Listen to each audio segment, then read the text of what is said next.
వినాయక చవితి ఉత్సవాల సందర్భంగా ఉప్పల్ రామంతపూర్ ప్రాంతాలలోని పలు గణేష్ మండపాలలో బజరంగ్ దళ సేవా సమితి ఆధ్వర్యంలో అన్నదాన పూజా కార్యక్రమాలు నిర్వహించారు. BJP endowment cell co convenor Niranjan Desai, రాష్ట్ర ఎగ్జిక్యూటివ్ మెంబర్లు అర్పిత, శివప్రసాద్ తదితరులు పాల్గొన్నారు.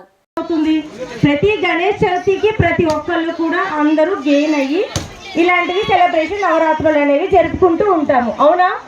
అంటే ఈ నవరాత్రులు ఎంత ఉత్సాహంగా అందరూ కలిసికట్టుగా అన్నదానాలని, పూజలని ఇలా అందరినీ ఇన్వైట్ చేస్తూ హిందువులందరూ ఒకటే మనం ముందుకు వచ్చాము. సో ఇది ఒక రోజుతో, 9 రోజులతో, 10 రోజులతో ముగిసేది కాదు. అది మన స్వాతంత్రం అప్పుడు రాకముందు నుంచి అందరూ హిందువులందరూ ఒకటవ్వాలి అని చెప్పేసి ఇలాంటి నవరాత్రులందరినీ పెట్టి హిందువులందరినీ ఒకటి చేశారు. దాని తర్వాత అందరూ బిజీ అయిపోతున్నారు. అలా కాకుండా మన ఈ పాజిటివిటీ పెరగాలంటే చిన్న చిన్న పిల్లలకి ఈ రోజు నుంచే చెప్పాలి, ప్రతిరోజు గుడికి వెళ్ళండి, అట్లీస్ట్ వెళ్ళి దేవుడి దర్శనం చేసుకొని వెళ్ళిపోవాలి, పెద్దలని గౌరవించండి, మంచి ఫుడ్ తినండి. మీరు చదువుతున్నారా లేదా అనేది ఎవరు అడగట్లేదు. ఎందుకంటే నా వీడియోస్ అందరూ చాలా పెద్దవాళ్ళు అయిపోయారు, పిల్లలు పెద్దలు అయ్యారు, పెద్దలు చిన్నాలు అయిపోయారు కదా. ఇది అందరికీ తెలిసిన విషయమే. అందుకనే ఇక్కడ ఎవరైతే పెద్దవాళ్ళు ఉన్నారో వాళ్ళ పిల్లల్ని ప్రతిరోజు టెంపుల్కి పంపించండి. మన సంస్కృతి సంప్రదాయాల గురించి ఎక్స్ప్లెయిన్ చేయండి, మనం ఏంటి అనేది చెప్పండి.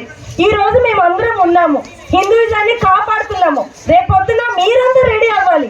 మీరు ఎంత స్ట్రాంగ్ ఉంటారనేది మీరు ఈ రోజు మీ పిల్లలకి చెప్పేదాన్ని బట్టే అది డిపెండ్ అవుతుంది.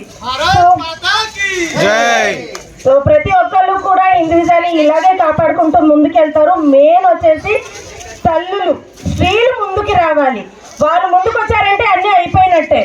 సో వాళ్ళందరూ రావాలి. వాళ్ళకి ఏ ప్రాబ్లం ఉన్నా కూడా మేము కౌన్సిలింగ్ అవన్నీ వాళ్ళకి చేసి వాళ్ళ ప్రాబ్లం నుంచి వాళ్ళని బయటపడేసి హిందూయిజం అంటే ఏంటో వాళ్ళకి తెలియజేస్తున్నాము.